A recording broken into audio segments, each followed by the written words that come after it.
in what ways, I guess, are you different than just AI? AI could ask me those questions, right? And I could try to answer it. It'll execute at an average level. I think we all know that. But what's Yeah. kind of the secret sauce here to building all those things in consistently? Um, it knowing that it needs to be done is a huge part of it, right? Because AI is kind of a yes man. And Fair. if you say, I want to do a website and I want you to interview me about my business before you make it, okay, it'll ask you a few questions and then it'll go. Like it's really quick to just start sprinting and building something, I've found.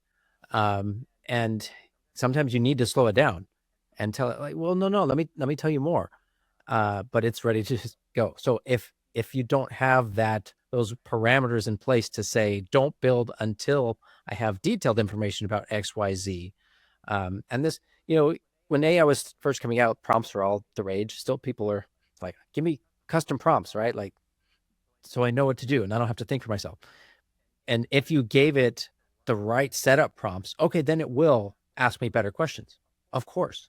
But again, you need to know what that setup is. What guardrails and guidelines are you going to give it? And if you're not a marketer, if you're not a web developer, a person who has been doing this for a while, you're not going to know what to tell it. You can sometimes tell it, act like a world-class website person. Maybe that'll help a little bit. But again, since every case is different, having someone who's built hundreds of sites, has an understanding of what works and what doesn't, or why you would do this over that, that's very valuable.